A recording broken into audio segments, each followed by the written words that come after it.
Just two more, unless you want to hear something from my book. Some of the greatest hits. How our feet moved past the world and into everything. This is a lot of places, by the way. How our feet moved past the world and into everything.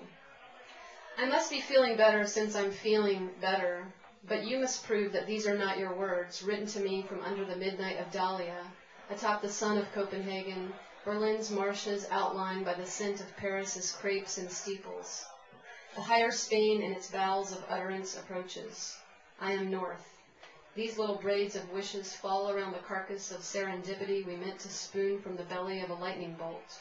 Born the same year as me, and I mortgaged that year, live on eggs from backyard chickens, cake from the day-old bakery. A funeral exhibits the art of remains. Star-shaped bruises, the growing index finger, your abandoned spleen. We worship with champagne and teacups, tan by the mound of organic azaleas, swim in milky vodka, lean into our faded skins in smoke. I'll tug as much breath from bosom-born verbiage as God's niece allows. Once your Baltimore rises, we'll move below the Dakotas, through the Mexican streams until we reach Tina Modati's door, stand apart, and knock. I realize I'm making a lot of allusions to people, but I don't know if you guys know these people. Tina Modati? I know her, but who's that Calhoun guy? Cloud Cahoon. She was a... Oh, girl. Yeah, she was, but she, like, did a lot of gender fuck stuff, during, World War II. And she was actually taken... She sort of isolated herself with her girlfriend and, did a lot of photography. And they finally took her and her girlfriend into custody. They put them in prison, basically, and they thought they were going to die for a long time. So they kept thinking of doing this suicide pact thing, and I think they tried a couple of times and were unsuccessful, luckily, because the I guess we invaded and we finally took control and they got released and they continued to live on their own. That's why I called them friends. And you know Janet Cardiff, right? I'm sure some of you have seen a Janet Cardiff. No one?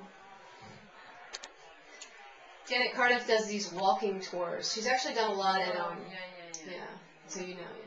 You put on these headsets. She's not there, obviously. You put on these headsets that she's recorded through, and you're listening to her, and she's telling you to walk down to the corner and turn left and stop and look at the bum on the corner and da-da-da, even though the bum is no longer there. And, so and she tells you about things she remembers while she's doing it. So you're actually living her thoughts in a way. It's a good...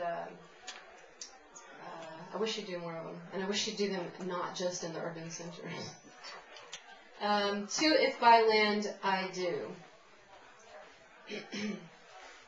Do you want revision, air without clouds? Do you want some time do you think of sun's flesh? Do you want sinking like an anchor, or do you want what I want, soap for shoulder bone? Do you want cleansing to begin? Do you want gelatinous microbes to torment your undone sin? Do you want a shapely wooden leg and a home far away from your prescriptive land?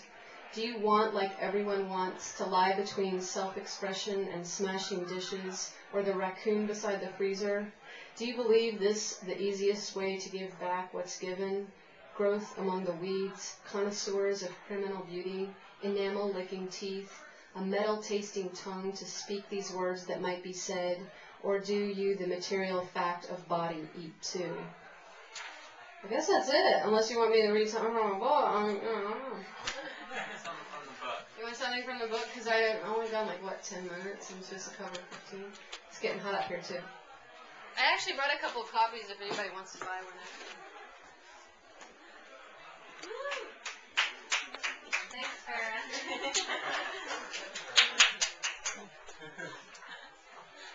Any greatest hits you want to hear? This is a cover by a woman named Tamara Gonzalez.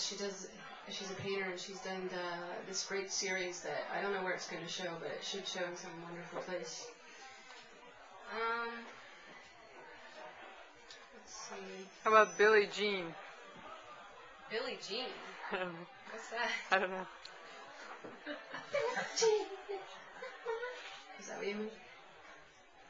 Did you all know that Michael Jackson is going to be singing Robert Burns, the dead British poet, his poems? Very soon. He's recording them now. What? It's true. Yeah. Alright, I'll just read the title poem since nobody has any requests, and I'll just leave it at that. How's that? Is that good? Or do you want a really fucked up poem?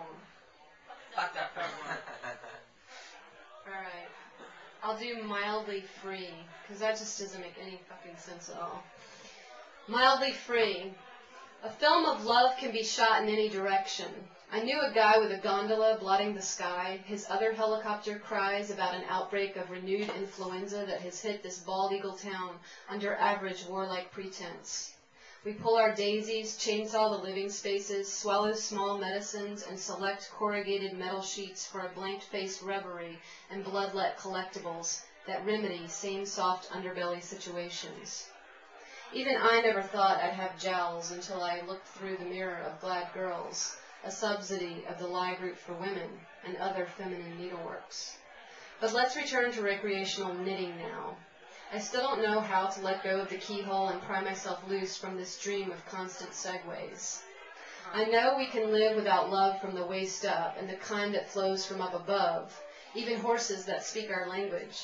But the rest remains a place we frequent with panty-laced desire and rely upon for everywhere with bonus scenes as yet in production, post-operative and pre-season.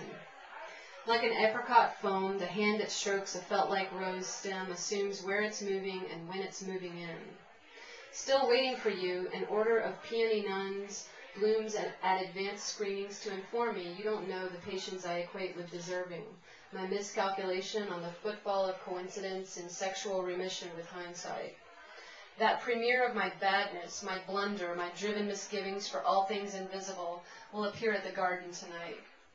As is the common case, though, you didn't know my name when you sent a note addressed to spell simple errors out. I'm nobody's flavor of the month, and this matter holds no righteous incense, no good odors, no fresh thigh skin to sniff. It reminds me of how many behaviors ignore the soul's inner lining. Remember the way the cherry blossom words looked up at the sun and asked, how did we get here, and to what objects do we belong? Our evenings were a bit like that, full of torpor and many masquerade balls in rusty brown armchairs tied side by side, while we waited for the world to surrender her love for the brotherhood of armies. I'm still okay, except for the parts where things went terribly wrong. Cleaning a few mugshots with our teenage FBI, we caught a glimpse of persons who looked a far cry from our top-shelf selves. And thus we assumed all aliens, foreigners, wombats, and spies would one moment be divided by cardboard and fiberglass wires, and the next at some bakery sharing humble pie.